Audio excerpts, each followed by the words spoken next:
can't have nice things. Angel, you want to tell him or should I? Did you? Once again, you never cease to amaze me.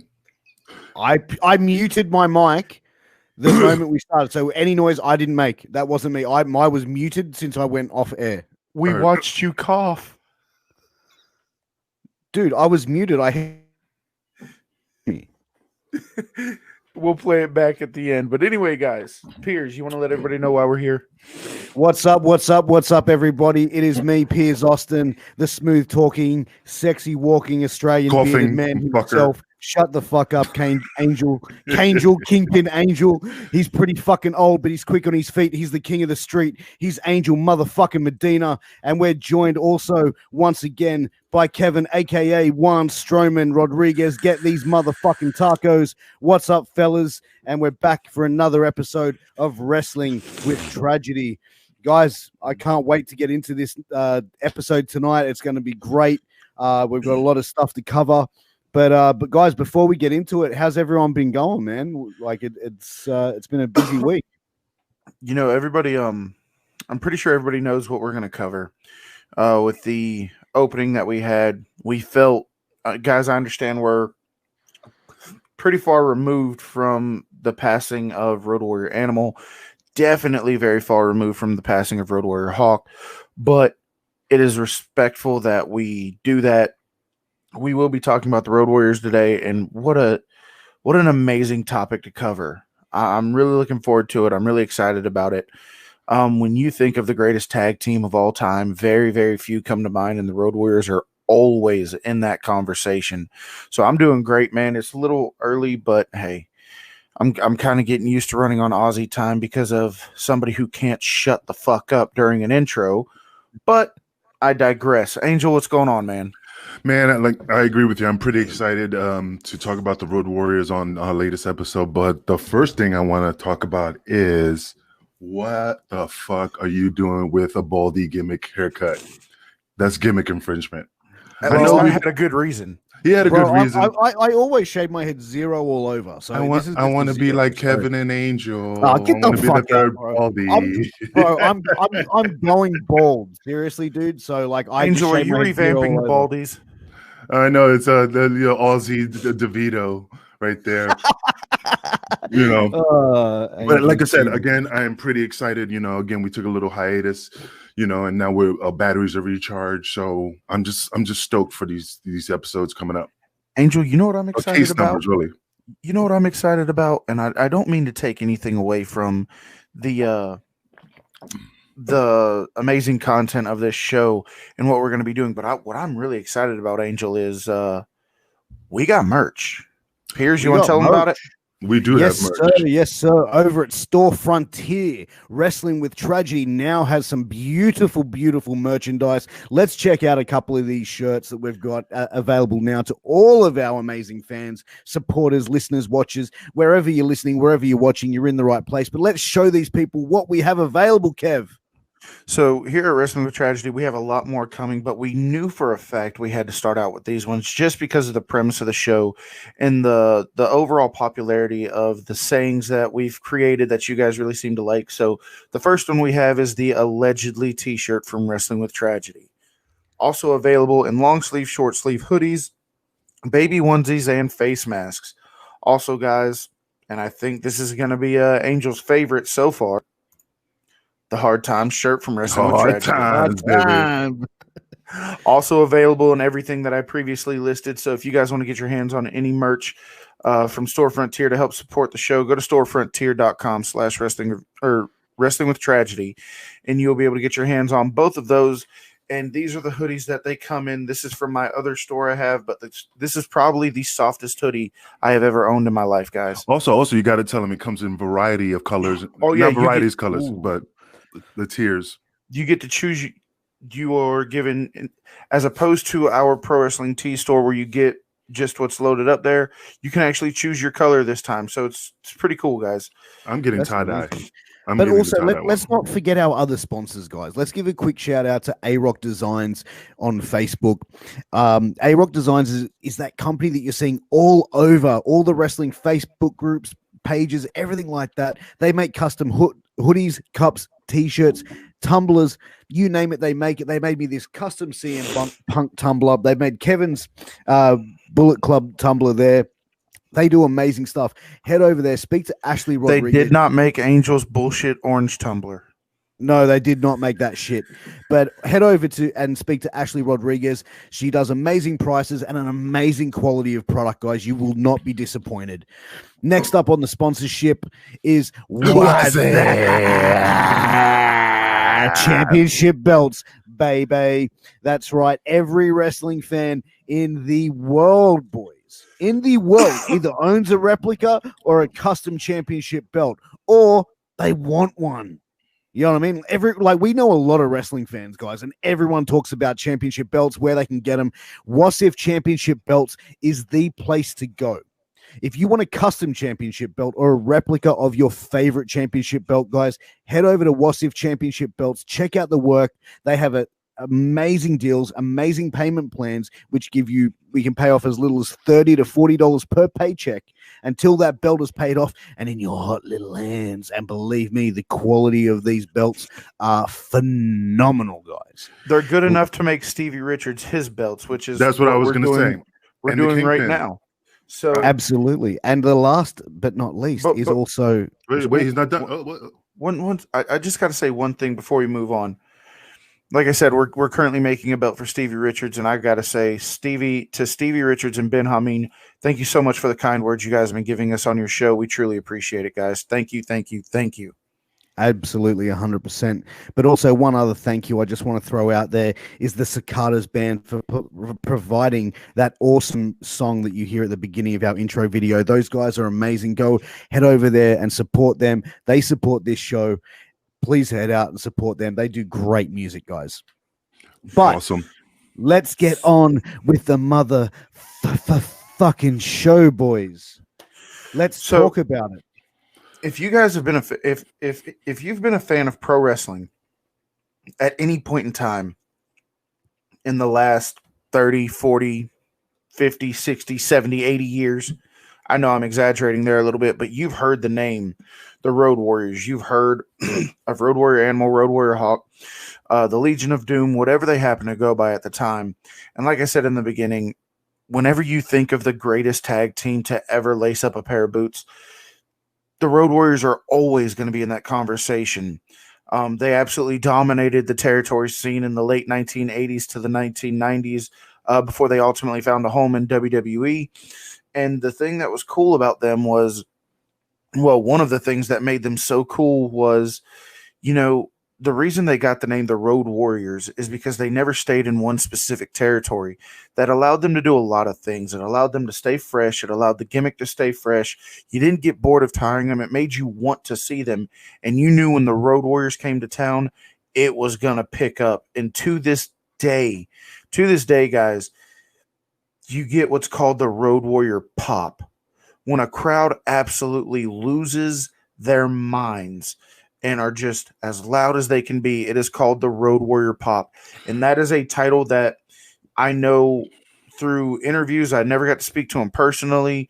I would have loved to, but through interviews, Road Warrior Animal said on numerous occasions, having that called the Road Warrior pop was more important than any title he ever won, because the titles came from the brass, but that Road Warrior pop, that title came from the fans, and it let them know that they loved what he was doing, what they were doing, that they were over, and that, all their hard work was paying off. And man, did it ever. They had such high peaks in their career. They had a lot of lows, but they had some very good highs that no other team had accomplished. And I'm really excited to get into some of that with you guys. What was exciting for me when I was a kid? I mean, NWA was the foundation of my wrestling career, watching the Road Warriors. And when I heard that song Iron Man coming through that, and they came through with the face makeup and the leather, and at the time they had the leather vest and stuff. I mean, these guys were just intimidating and just an awe factor. Just watching them walk to the ring and just like, oh my God, these guys are going to get killed. The opponents. I mean, like I said, that music even you knew business was about to pick up. Yeah, it was just ridiculous, man. Was the best tag team at the time. The Nikita Koloff wrestling them, and Dusty Rhodes, and the 3-man tag team championships when they won the tag championship. The NWA 6-man tag with Dusty Rhodes. Yeah, it was just, God, it was just some great memories. So, while we're sitting here talking about it, I would be remiss if I didn't run down the list of, some of their accomplishments, and then I'll let Pierce talk. But when you talk about the most dominant tag team to ever grace a squared circle, you kind of have to run down their accomplishments. So just really quick, NWA or All Japan Pro Wrestling one-time tag team champions. You had for Jim Crockett Promotions and World Championship Wrestling, NWA six-man tag team champions 3 times with Dusty Rhodes. multiple time WWE tag team champions, Wrestling Observer Letter Hall of Fame, WWE Hall of Fame, PWI Hall of Fame. I mean, these guys are in 7 different Hall of Fames. That's the thing, man. They really put tag team wrestling on the map. You look at the Road Warriors and where they, tag teams weren't in the main event, and very rarely have they been in the main event since. And that was all because of the Road Warriors. And you look at, what they have been able to accomplish over those years. It's hard to not look at the tragedies and the downfalls that team had as well. I mean, Mike Hegstrom, who was Road Warrior Hawk, he loved to party. He loved the nightlife. He loved the drugs, and he loved the booze. If he'd been able to keep himself clean, he loved the gimmicks. And if he was able to keep himself clean, how much better could that team have been? And I know that question's probably going to get me a little bit of heat, but let's look at it like at a common sense, guys. Like, if he was straight in the gym training, and look, he was in phenomenal shape. He looked great a majority of his career.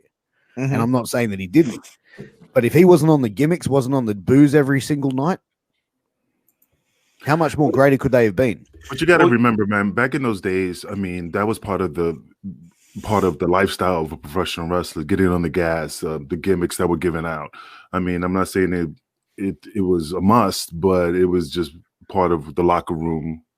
I mean, everybody was juiced up at the time. I mean, they were taking some ridiculous amounts of gas to get to the size that they were. I mean, Hawk was just a beast, And again, I'm not condoning what he did. It's just, maybe if he didn't do it, it would have probably helped him. But it was just part of that time frame that it was just a norm. Well, hearing Pierce talk about how much greater they could have been, and it is a very debatable, statement, because, like I said, you're not going to get far down the list without mentioning the Road Warriors. But I do have to come to my partner's aid. I do have to bring up one thing. When you talk about how much greater they could have been, let's talk about Wembley Stadium. Okay. Coming down on the motorcycles. They're supposed to be in the main event for the tag championships, correct? Yeah. And it's been very well documented that at that show, that Road Warrior Hawk was just out of it. He was on whatever he was on, a mixture of drugs and alcohol. And while going over their match with Vince McMahon, not just some locker room agent, not just some secondhand, talking to the guy, Vince.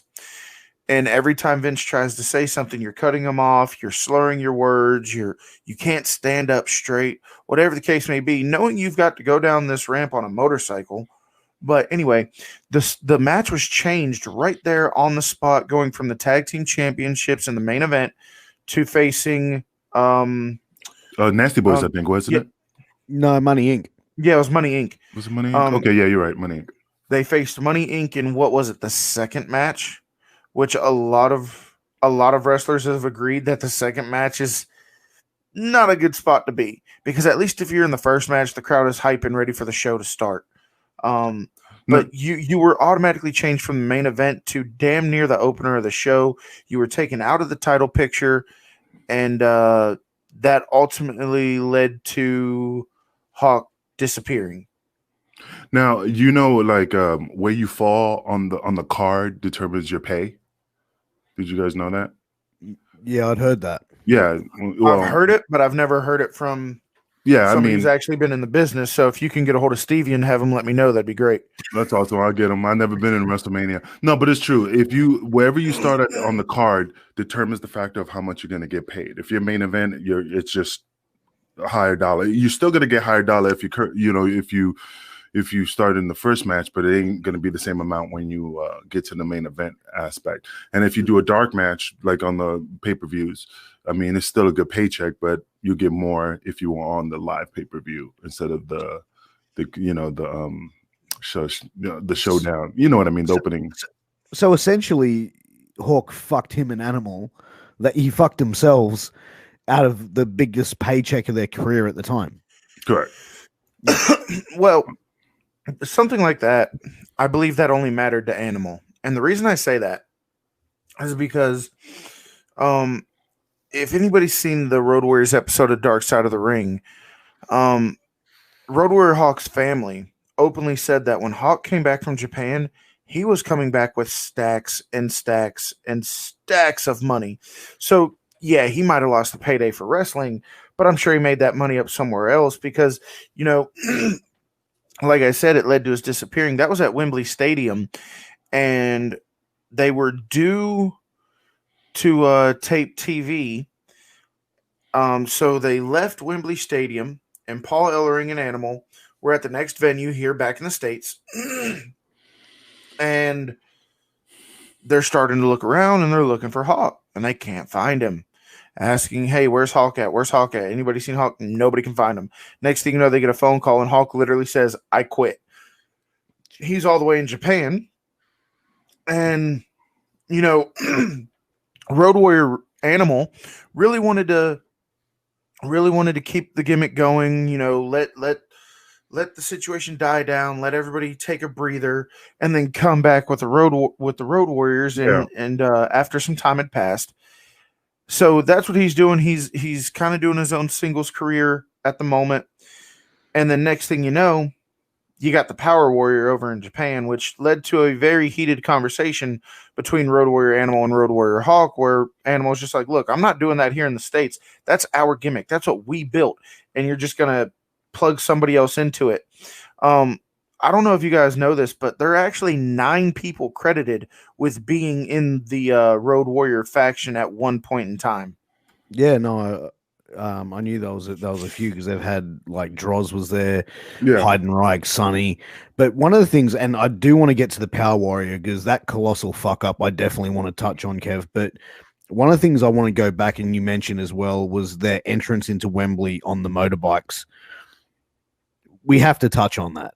And you know me, I'm a big person and supporter of, Judy's Piers, you're 5'8". How big are you? You're 5'8". I'm big where it counts. But you greasy little fuck. But that's the thing. Vince McMahon let him go out on a fucking motorcycle down to the ring in Wembley Stadium off his tits. And everyone thought that was okay. We could have seen the end of the Road Warriors. We could have seen the end of Road Warrior Hawk right then and there. If you guys have ever ridden a motorbike before, like if you're not 100% on them, and even if you are 100% on them, but if you're impaired on a motorbike, dude, you could easily friggin' tip that thing. You can over accelerate. You're going to like go ass over tit. He could have killed himself just coming to the ring. You see him get in the ring and he did not look right. Well, Sorry, Kev. I heard a story not too long ago. It may have been from Angel or somebody on this show. It may have been from a TV show or an interview somewhere.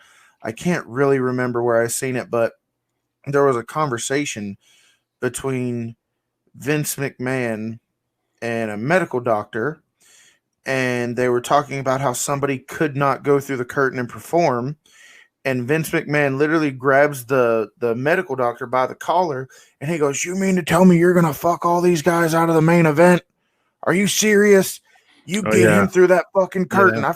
I forget where I heard that from. Do you guys happen to remember? Stevie mentioned it on the previous episode when we had him on. Okay. That's where I heard it from. It was about Shane Douglas. Yeah. It doesn't surprise me. It doesn't surprise me at all. Well, you know what's funny? Good. Sorry. No, good. No, go ahead. I was just going to say, that's the thing. No one, like, Vince McMahon doesn't give a fuck about the performer. If he did, he wouldn't have even sent him out there. He would have sent him straight to rehab. He would have pulled the tag team match altogether, not put a guy that's fucking off his tits on drugs, alcohol, God knows what he's fucking taken, put him on a motorbike, push him out the fucking curtain, go for it. That shows like zero fucking care from a company about their performer, their employee, their contracted talent, whatever you want to call them. Yeah, and but I went back and watched that match as an adult when it happened. I wasn't really that old, but going back and watching that match as an adult, you can clearly tell he was off his rock. He was off his rocker so bad that they had to change the finish on the spot because they could not do the Doomsday device. They could not do it. He wouldn't have been able to get up on the rope. He was clearly off his rocker. But the thing is, why are you so surprised that Vince pushed him out through the curtain, especially after the CM Punk incident, and also what he was talking about? I'm not surprised. I'm not surprised, but I'm just saying, like, that's what we've come to expect from WWE, WWF. But I see what Piers is getting at. It's not that we're surprised. It's the fact that you want to talk about how bad he fucked up the main event, how bad he fucked up by getting the matches switched. Let's just say he comes through that curtain on the motorcycle and immediately eats shit. That's exactly what I said. What if he and I don't know if you guys have ever ridden a motorcycle. Them bitches get hot really fast.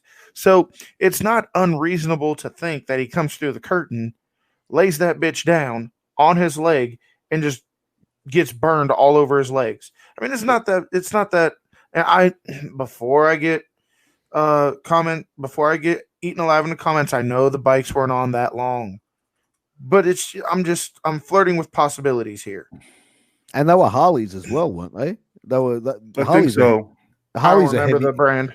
Harleys are fucking heavy bikes, dude. And please wait, both the Road Warriors were strong as fuck. So I'm not going to say that they couldn't. But when you're inebriated, nobody's that strong. Well, if you fall off a Harley and your knees trapped under it in front of like how many thousands of people were at that show,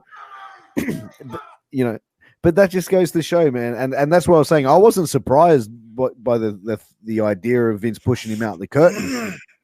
I'm just saying, is it any surprise to the fucking what? Like how does a company put their performers and put their talent that are under the influence or not able to go to the ring and perform, whether it be injury or intoxication, and allow that shit to fucking happen? Like, what the fuck? Any other profession in the world, bro? You take football, for example. You either take American football or you can take rugby league, rugby union, as we have over here in Australia and the rest of the world. Oh, well, more people in the world play that than they do, that padded shit that you guys play. And the padded shit still makes more money, so eat a dick. I digress. But the thing is, if another athlete from another sport turned up off their fucking face, would they push him out to the ring? No. But Kevin, I just sent you a video of Bash at the Beach '98 when Hawk was on gimmicks behind in the locker room, so you can maybe put it up and show the fans. What we're talking about. So that's why I was looking at. I'm not being, not being engaged. It's just I wanted to find that video so we can definitely show that.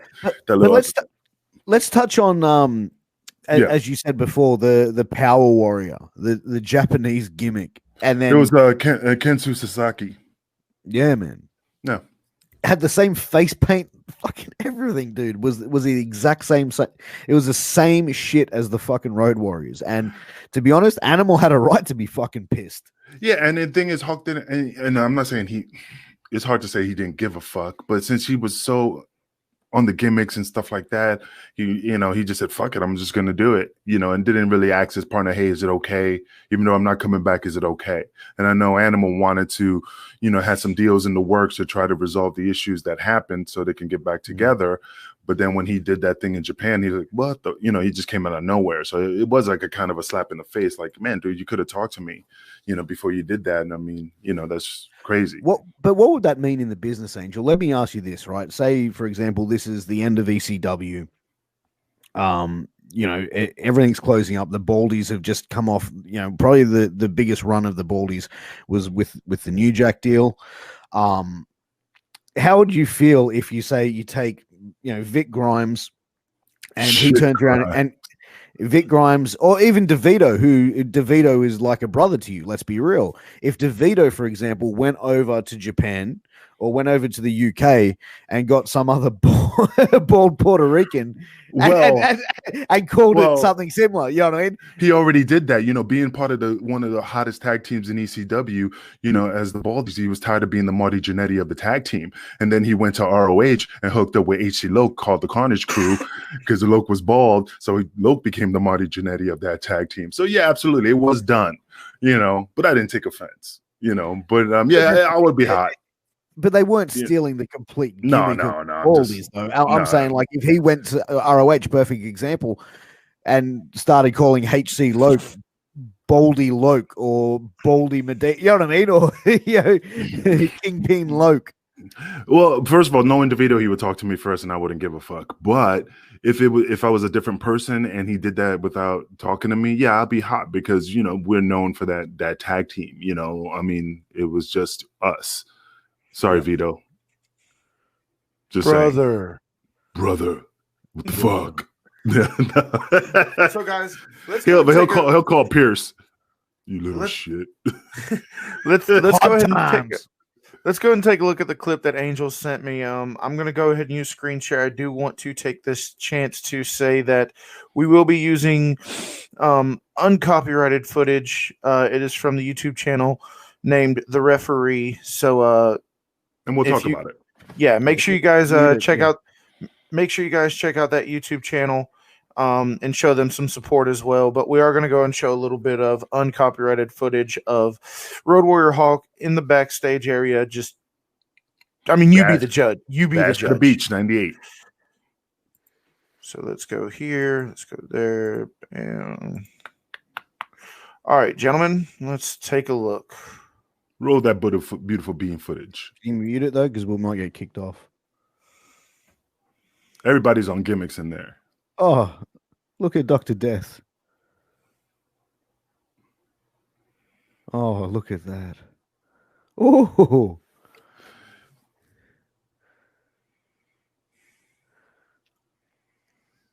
When the molly kicks in. Yeah. Oh, gurning. I mean, you can tell. I mean, I know it's dark, but it's just when I watch the video, you can just tell by his mannerisms and the way he's moving around, and there's some. Like you just see how his head was moving. It was just like, breaking the kayfabe. I mean, look how swole they are, man. Rugged Ronnie Garvin.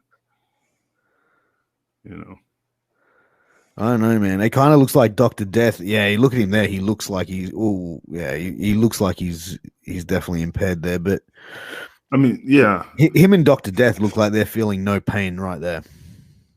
Oh yeah, I mean, it gets a little bit worse. I mean, not worse, but you could just see his mannerisms. It's just you could just tell he was on something. Oh yeah.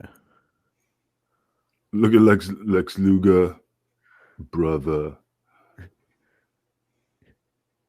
Oh. I mean, he's just, Was that an accident or was he just fucking around, do you think? I mean, there's a certain point. Yeah, he's fucking around. He's fucking around. But I mean, I don't know the person, but I mean, when you get drunk and you get silly and you get to a point where, I mean, there's some, he was just getting elusive. He was getting, feeling good and just getting fun, just acting silly. In the video, I mean, it was just like he was doing like, making funny faces, and you could just see in his eyes, he was just, I mean, he was on the gimmicks, man. And they say they were doing a lot of blow back then in the locker room at the time, in that segment or video, whatever. But so, guys, that's a clip from that's a clip from YouTube. Go to the Referee channel on YouTube, and you can see the full 22-minute clip if you would like. But, Angel, let's talk about it, because I remember hearing a story about that exact incident. When you're on the road, that much. And when you are when you're at the level of what the Road Warriors were, you're not just facing everyday jobbers. You're facing, the top talent. You're having these long 10, 15, sometimes 20-minute matches. At that point, Angel, and I know you never really partake in this part of pro wrestling, but one of the things that makes our show so successful and allows us to have so many things to talk about is that drug usage and alcohol usage go hand in hand with pro wrestling, especially during this time frame. Um, how many guys are doing like the self medicating and trying to in they do it for numerous reasons. One, you don't want to go to the doctor, find out you're injured, be off TV and lose your push, not justifying anything, but I mean, these are stories that I've heard from you and from guys who've been there, but how common is it to see this kind of self-medication, and how common is it to see a locker room acting in the way they just were? Oh man, it's very common. I mean, like I said, when I was in the locker room, I see some stuff. I mean, guys taking OxyContin, breaking the time release, crushing it on the table and sniffing it. I mean, that's right. I mean, cocaine, just pills, tons of pills. I mean, I could tell you a story one time with myself. We were in Ohio wrestling. I hurt my back, and we're in a bar. And I was just not feeling right. Just my back was killing me. And Hack was there, Sandman. And he goes, "Hey kid, what's wrong?" And I said, "Man, dude, my back hurts. I'm just not feeling good." And he goes, "Hold on, kid, I got something for you." Goes in his jacket, pulls out, I'm talking a pill bottle that's like this. And he goes, and he shakes it, and it's just all these multicolored pills. And he goes inside and he goes, "Here, take this. Here, have this beer." Man, I took that shit. Felt like $1 million. Ooh, I feel great. And so they said, me, Raven, and him. He goes, "Angel, can you do me a favor? Take the car. We're gonna go to Denny's. We were with some rats." I get in the car. All of a sudden, I remember I grabbed the steering wheel, and then in my left hand, it was like I started shaking, and I'm like, "What the fuck?" And not feeling good. And I'm, cutting it short. Anyway, after I was throwing up, puking, I couldn't eat, just shaking. So I said, "Hack, what the fuck did you give me?" "I gave you an OxyContin, kid. And since I don't do pills, I don't do anything." So that's just like a bam to my system. And it was a shock to my system. So I kept throwing up for 2 days. And I mean, like I said, I was just taking it because I'm like, okay, the boys are going to harm me. The boys are just going to take care of me. I felt like $1 million, but then it hit me the wrong way. And then I'm just puking. So see, things like that, I just didn't want to say no. I said, okay, I mean, I trust them. Which I shouldn't have because I was green and I'm stupid. But again, that's something that, again, it is in the locker room, and when the boys give it to you, you think, "Oh, well, if he's doing it, oh, okay, I'll take it." And fucked me up. And I will never take OxyContin again, No, how would you feel? Go ahead, Pierce. How would you feel though? Like, we've seen how inebriated that Dr. Death was in that clip, and also how off chops that Hawk was as well. And we talked about the incident at Wembley. If you're going to be going up against someone like that, and they're sitting down there, and you're going to go talk your match through, and they're sitting there going, "We got this," are you going to be sit there and go, "I ain't going to fucking wrestle that motherfucker. I'm not going to go out there and get in the ring with that prick"? Well, if we were that's hard, because when it's at the time, I don't think we could have went. I don't know, man. It's just at the time we said, "Well, oh shit, he's fucking gimmicked up. We can't." I don't know if we'd be afraid to be pulled off the card and to have everything changed. So what we would have done is say, "Hey, let's say Chris Chetty and let's use Chris Chetty and Danny Doring, and let's say somebody was gimmicked up, and I'm not saying they are. I'm just using them as an example. If one of was impaired or injured, we're like, hey, you'll take the whole match. You'll take all the heat. He'll come in a couple of times and then tag out. So he'll be in, but not really in, if that makes sense. We'll be pissed, but we usually would have took care of him just to make sure that we did the match. We would change things up, but he would have been in there, whoever it was, to be in the match. I mean, that's just how it was back then. If you were injured, we just work around it. If you were gimmicked, did you stiff the shit out of him though? Nah, like, you motherfucker.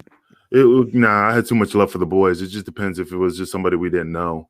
Let's say if it was, like somebody from the outside that came in. Let's say I'm just saying like Brian Pillman. Let's just use Brian Pillman. I didn't know him and he fucked the shit up. Yeah, I probably potato him because we're not close, but it just depends. So there's one thing that I think is very important that we talk about, because we spent the last 36 minutes talking about. Wait, Kevin. One thing I want to know. I want to know what Hawk was talking about. Animal was talking about when Hawk took that black stuff that he mixed up and just drank it and just like made him. It was in the episode of Dark Side of the Ring. I said, what concoction did he take on top of the gimmicks that he said you're supposed to take a little bit, and he took like this massive amount that just like shot him through the ceiling. I mean, did you remember that in that episode? I remember it, but I don't know what he took. Yeah, that's why I want to know what the hell was in that cup. But anyway, go ahead. I just wanted to bring it up before I forget. No, I really wish I knew what it was because we'd probably be able to talk about it a little more. But one thing that I do want to talk about, and I want to talk about this because addiction has really played its effect on my family. I've seen it firsthand. I'm sure, Angel, you being in the business, you've seen it with a lot of your friends, if not your own family, peers, yours as well. I mean, everybody at some point, whether it be through your family or through yourself or whatever the case may be, you've struggled with the effects of addiction, whether it be in your personal life or through friend or family, whatever the case may be. So it's a very touchy subject for all of us, but I do want to go ahead and say that, Road Warrior Hawk did get clean at one point. He noticed he was making a mistake. He got sober and made his return to WWE. So I don't want to spend this entire show talking about his drug problem, although it did play a factor in a lot of what happened to the Road Warriors and the time they took off. But it's still very commendable and very much worth talking about that he noticed his life was going one way. He wanted it to go another way. And he made the changes and the self-corrections that he needed to make to get himself clean and sober. So if we only say it one time in this episode, good for him for going through the tough stages of recovery. But you know what gets me hot about it? And we already talked about it before because it kind of relates to the Jeff Hardy situation where they use everything in the angle. That time when that's exactly why I wanted to talk about this. And that's what gets me hot. WWE says they care, but when they take your darkest, the darkness that you have in your life and use it as your gimmick, how much do you really care? How much sensitivity do you have? Here's the thing, Angel. Even though you can sit here and argue the fact that it's just storyline, that it's for TV, but let's just go just play this out, okay? Let's say, Angel, let's say, okay, the story you just told, Sandman gave you the Oxycontin. Let's say right then and there you got hooked. Let's say right then and there for the rest of your life, every day, you were throwing them bitches back. Yeah. And then you meet your wife, significant other, girlfriend, whatever, and you decide you want to change your life. Now, let's just say you were popping those pills for years. You did everything you had to do to get rid of it. You did everything you had to do to get yourself clean and sober. Great moment. Congratulations. Fan-fucking-tastic. And then you go to work and they're like, hey, we're going to have you work an angle where you're going to be addicted to Oxycontin, a.k.a. that hillbilly heroin. and they say that, you're going to walk out to the ring every night with this bottle of pills, with these drugs. We're going to put you around it. You're going to have to be around it, and you're going to have to carry these drugs with you everywhere you go. You've essentially just put a loaded gun in your hand. Yeah. And now you're staring at this thing, this thing that had so much power over you at one point that you worked your ass off to kick that habit and to get clean and get sober. And I'm like, here, now you have to carry this. You want to be as far away from that shit as possible. Yeah. No, I agree. I mean, it's just a slap in the face, especially when you just got yourself clean. And then, like you said, they said, we're going to use it as an angle. We're going to, we want you to carry these fake, even if it's fake drugs, you're just looking at these blue pills and it's just enticing you and stuff like that. I mean, you do have a weakness for them, but you just want to stay away from them. But they're making that, they're setting up this fake surroundings that's just kind of like sparking interest again. Like, those pills were good, and I really liked them. Trigger. It's a mental trigger. You have a rough match. Your body's feeling sore, and instead of going to jump in the ice bath or hot shower or whatever else you found to work, you're like, man, they gave me this bottle of pills, and I know this is gonna work in like 5 seconds. Just let me, you know what? I could just take one. I'll just take one, and then you're right back in the mix again. I don't remember him actually coming to the like. I'm using his using as an example. A metaphor, yeah. He's just using I used it because Angel told a story about pills, so I was using pills as the metaphor. Sorry, my bad. I misunderstood there. But do you think that angle and that storyline was a way to bury him? Like, is almost like, hey man, you fucked us years ago, buddy. So now we're gonna fuck. I think you could have. I think if that was the intention, they could have came up with a better way to do it. I mean, look at most recently Jon Moxley when he was on his way out of WWE. They had him jobbing out, or they had him getting attacked and beaten up by Nia Jax. They had him jobbing out to EC3 in less than 3 minutes. Not to say EC3 is not world class talent, because he is, but the way WWE used him, the way their characters were at the time. Dean Ambrose, aka Jon Moxley, should not be jobbing out to EC3 in 3 minutes on live television. And they were trying to bury him on the way out to diminish any stock that he had to make him less appealing to any company. So there's other ways to do that. You don't have to focus on someone's drug problem. Angel, I apologize. Go ahead. No, you're fine. And that's what I'm saying. Kevin's right on the point. The stock and the Road Warriors are a good stock. And they, regardless of what's going on, it's still the Road Warriors. So they were like, hey, since he's already, we're going to use this, no matter what, they still wanted to use the Road Warriors. So they figured out a way to like use his addiction as an angle. I mean, look at Jeff Hardy, hell of a talent, same thing. I mean, that's a different story, but again, it kind of meshes together. That's like 5 shows in itself. Yeah. So I mean, that's the saying. I mean, a great talent, awesome, but they keep all these companies keep using his addiction as an angle. And that's what they did with Road Warrior Hawk. They just said, hey, since he's not, I mean, you could tell his body was not the Hawk body, and he was still Hawk, I don't want to say he looked like shit. He was just not the same as he was in the 80s, but it still had the name value. So they just still wanted just to ride that horse until it died, basically. That's just the way I see it from my point of view, from this side of the fence. Vince or anybody could say, no, it's just that we wanted to do it this way, and we think it was a great idea. We didn't think it was going to hurt anybody. I mean, regardless, I just see that it affected him, and they just didn't give a fuck about him.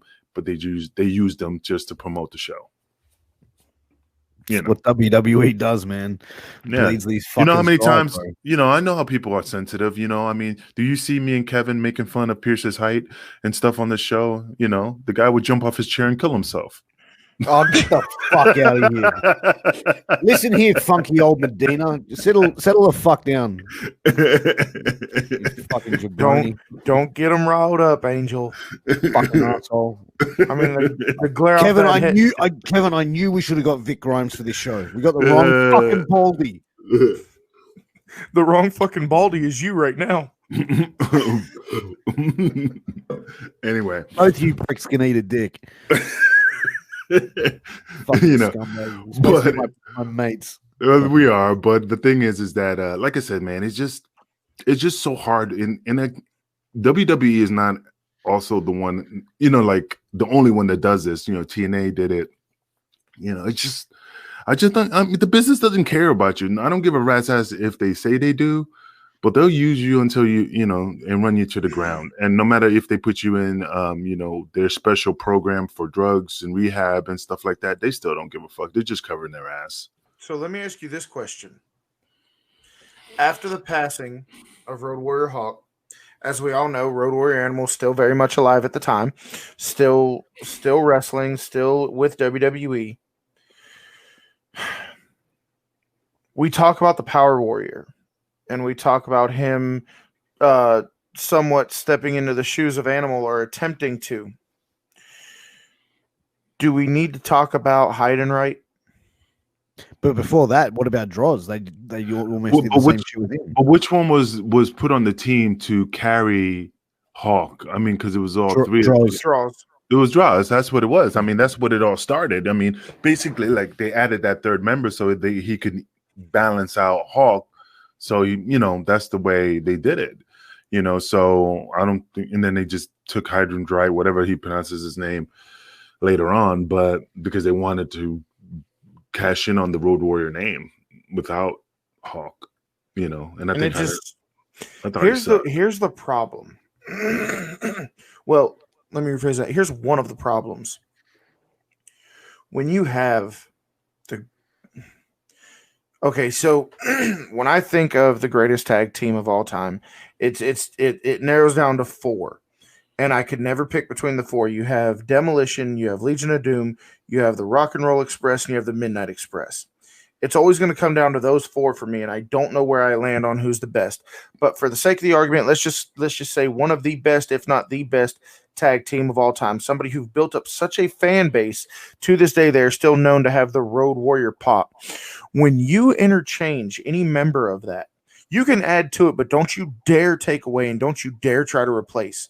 When you try to replace someone, first off, you have the hardcore fans who think, you know, Hawk has passed away. How dare you spit on this name, spit on this legacy, and try to, you know, rewrite history like he was never even in it. And then you also have those hardcore fans that are just like, you're not the Road Warriors. You're Road Warrior Animal and you're Hydrandrite. You know, Hydrandrite, you're good. I never thought he was that great. No, I thought he was a shits. Yeah, but drizzling shit, bro. Hydrandrite, you're big, you're scary, you're this, you're that, but you ain't no Hawk. Even on the gas, even on the gimmicks, even stumbling out to Wembley Stadium, you still ain't Hawk. So I think it was in poor taste. I think it was and it never really got off the ground, did it? No, I mean, I think they put the tag straps on them for a short time. Yeah, I mean, but there's certain tag teams you can't replace them. You know, the British Bulldogs. I mean, and that's why, you know, he just became, you know, Davey Boy Smith, the British Bulldog, Davey Boy Smith. I mean, you don't replace one of the Dudleys. You don't replace one of the Rock and Roll Express. That's just guaranteed. That's it. Once one dies, you can't replace the other. You just take the name Rock and Roll Express, you know, Ricky Morton, you know, and that's it, and push forward. Can you imagine the Rock and Roll Express losing Ricky Morton and adding Ricky Flair? But let me as great as Ric Flair is, it wouldn't have mattered. Yeah. No, it wouldn't have been ridiculous. But, you know, even Animal, like, and I don't want to talk bad about someone who's recently passed away, but you look at Animal, he had a run in WCW, I think it was 2000, 2001. He had the run with Heidenreich, and man, it just seeing him without Hawk, it just didn't feel right. One without the other just fell off. Yeah, like to me, it was just like, all right, like WCW. I think they had him as like an enforcer to a stable, but I don't even think it was anything like. Well, I think one of the things we have to look at is, you know, let's take 2 very different teams. Let's take the Road Warriors and let's take the Hardy Boys. Okay. Excuse me. When you have a team like the Road Warriors who came in together, who rode the roads together, who went from territory to territory together, who no matter where you were at, they were together. And when they worked in the ring, one never outshined the other. They complemented each other every step of the way. So it's merged in your mind that these 2 need each other. Then you have a team like the Hardy Boys. You kind of pick your favorite. Like, hey, you know, Matt's better at this technical wrestling style, and then you got Jeff, who's this crazy spot monkey who will do just about anything. So they complement each other, but they don't need each other, if that makes any sense. But toward the Road Warriors, they needed each other because you couldn't pick a favorite between the 2. They were interchangeable. If you seen one, you were seeing the other. If you closed your eyes, you didn't know which one was in the ring. You didn't really have that with many teams. So when you have a team that where both members complement each other that much, and they're that close together and that interchangeable, and you've never seen one without the other. They debuted together. Everywhere they went, they were together up until the events after Wembley Stadium, but you get what I'm saying. So whenever you have somebody who complements Animal that much, it's hard to put anybody else in there. And when you have somebody who complements Hawk that much, it's hard to replace him with the fucking Power Warrior. Yeah. I mean, that's kind of hard. I mean, even though Kensuke Sasaki is a hell of a wrestler. It's just you can't replace. Absolutely. You can't replace. It was a train wreck. I mean, watching that. I mean, again, you cannot replace once you have a dominant tag team like that. That's etched in history. You can't replace that tag team. You can't replace that individual, regardless who it is. I just wish. I mean, there's teams that you don't give a fuck about, like the New Rockers and the New Howard Foundation. I'm not trying to be disrespectful to them, but people was like, but there's a tag team. There's always that one, a few tag teams that you can't replace them, and that's the Road Warriors. I just wish, as a wrestling fan, I wish we would have got sober Hawk for the entirety of his career, because the things they accomplished pale in compare, and I think we all can agree on this. The things that they were able to accomplish pale in comparison to the things they could have accomplished. Yeah. If they would have been on the same page and stayed clean, and they didn't have, the locker room heat that they had, the backstage heat that they had, whether it be Vince, whether it be another worker, whatever. If they just, I mean, we say the sky's the limit, but those guys had no limit. Dude, what about we have to touch on this. Vince taking the fucking Doomsday in a fucking strip club. Oh, in the bar, yeah. We're like 52 minutes in, and I can't believe we have not brought this up yet. And well, it's hard to hear you way down there. Way down on the. Well, I mean, I want to know how the hell he took it, especially in the bar on hardwood floor. I mean, how did he take it? Was he really up on this guy's shoulder and he jumped on Hillbilly heroin? Yeah, I mean, Hillbilly heroin. He was on the gimmicks, brother. I don't know. That's just kind of, I wouldn't take it, regardless how much liquor I had. Like, oh yeah, put me on your shoulders and clothesline me off the stripper stage. One thing that they never really talked about was, did they rent out the strip club, or were there like everyday customers in there watching this shit go down? Because if I'm in a titty bar and I'm seeing this old man, or well, at the time he wasn't really that old. No, he wasn't old. If I'm looking over and I'm seeing, these larger than life, just jacked up men, and I see Vince McMahon on their shoulders getting taken out. They said he took everybody's finish that night. Which one are you watching? Are you watching the dancers, or are you watching Vince be stupid? Because I'm kind of torn between the two. And I wonder what the bouncers were thinking about, like, oh man, should we intervene? I mean, you took one look at the Road Warriors and said, I'm keeping my ass right here and I'm not going over there. Yeah, that's but what you said as the bouncer. Yeah, but you remember he said he's taking everybody's finisher. So every big motherfucker that's in the business is in that fucking, that bar would have been torn up if it would have like, hey guys, you need to stop. I believe the Godfather was there, and he wasn't exactly small either. Yeah, they were beasts there. So I'm just saying, like, I'm only getting paid $100 a night. This ain't worth to getting my ass kicked by the Road Warriors. I can just imagine some like random punter sitting there like this with his $1 bills, just going, "Dance Whitney, holy fuck! What was that?" You know what I mean? Like that, dude. I don't know. Sorry for yelling, but I just had to put that in. I'm not the one sleeping at your house. It's all right. Yeah. This room is soundproof, kind of. There you go. But we spent majority of this time talking about Hawk and his addictions and them trying to interchange the Road Warriors, trying to recapture lightning in a bottle. Recently, we did have the passing of Road Warrior Animal. The cause of death is natural causes. Yeah. He died at the age of 60. And, if the family of Road Warrior Animal ever sees this episode, if by some random act of God that it happens, I just want to say that we are truly sorry for your loss and the contributions that your family member had made, your friend had made, your loved one had made to the world of professional wrestling. On behalf of myself and every other wrestling fan out there, I truly say thank you, and we are truly sorry for your loss. This is not only a loss to his family, this is a loss to the wrestling community as a whole. Oh yeah. So much knowledge that he had. Think of the learning tree that's no longer with the world of pro wrestling, whether it be WWE, AEW, New Japan. It doesn't matter where he went.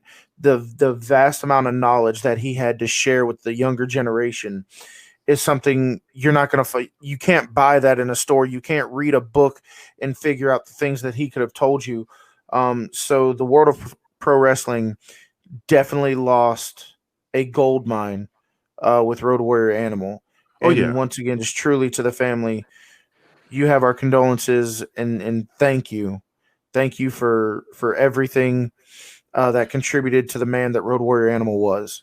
And yeah, absolutely. I mean, he was a plethora of knowledge. I mean, I wish he was in WWE as a coach to teach these individuals in regards to how to sell and so. I mean, he just had knowledge, and we lost a great athlete, and people are not going to benefit from his years of experience. So I mean, it was a shock to me when I heard he died. I mean, because he looked great. I know he had some health issues. Talking to the boys. But I didn't know. He looked great to me. He looked fine. But little did we know that he had some ailments or he was ill. For his age, he looked great. Oh yeah, absolutely. But hey, you know what's awesome though? We're talking about gimmicks. This picture right here of Kevin. Look at his eyes. I love it. It pierces on like that hillbilly heroin. It pierces like really. I was outside and the sun was in my face. Hush. This got to be on one of our Wrestling with Tragedy hillbilly heroin. No. You will never see my face on a t-shirt. Piers, you know more than anybody how I feel about faces on t-shirts. Hillbilly heroin. Hillbilly heroin.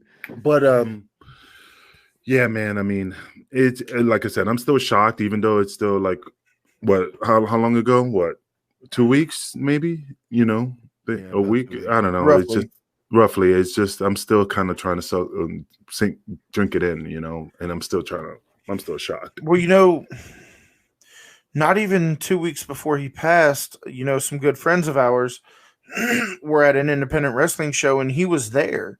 They took pictures with him. They had conversations with him, just full of life, still making the rounds, still going to these autograph signings, still getting out there and meeting the fans, still giving back to the world of pro wrestling, even if it's just, an autograph signing and not a wrestling match, but still showing up for the fans, signing the autographs, taking the pictures, telling the stories. The man was still giving back to pro wrestling at 60 years old.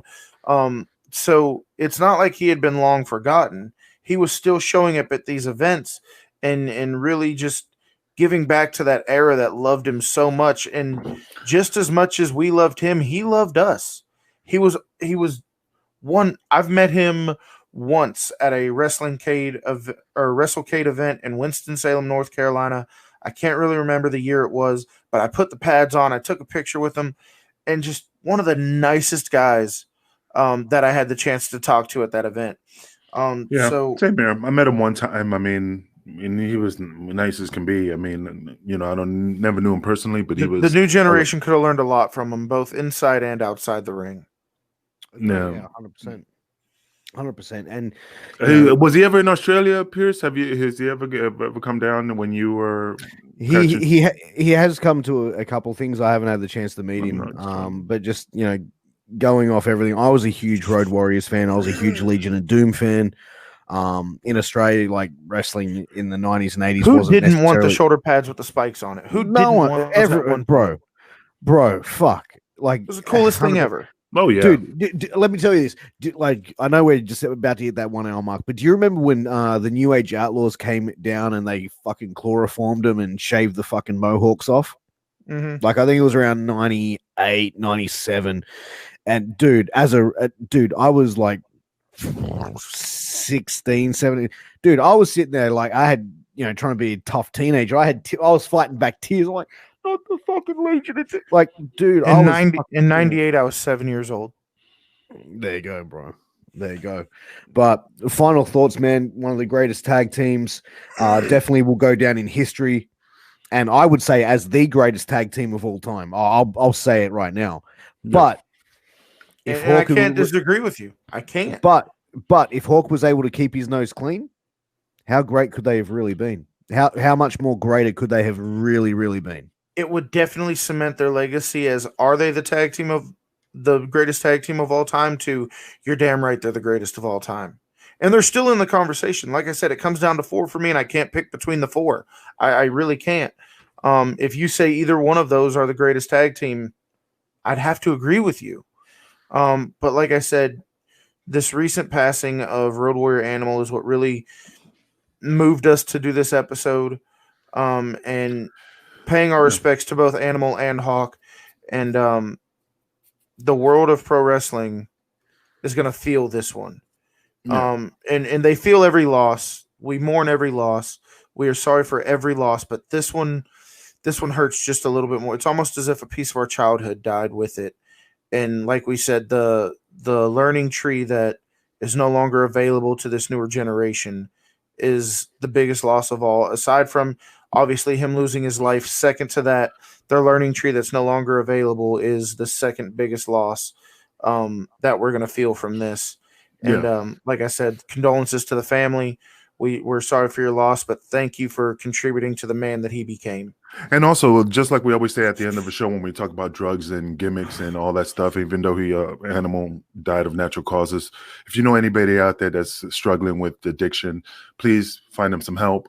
In the hotlines they have out there, just find them some help, man, because when you lose a loved one, you can't get them back. And you could have, should have, would have. Try to make that effort to try to get them some help, because here in Wrestling with Tragedy, even though we talk about tragedy, we do care. It's just, this is our show. This is what we talk about, but we're not insensitive to people's addictions. Absolutely. So well said. Well said. With that being said, there's no other way that we can end this show more respectfully than Angel just did. So I just want to remind you guys, go back to the beginning of the video, check out our amazing sponsors, check out our merchandise. But I don't want to add anything because, like I said, we're not going to be able to end the show any better or more respectfully than Angel just did. So that being said, guys, we'll see you next week with another episode of Wrestling with Tragedy. Thank you guys for watching. And, we'll see you guys next time.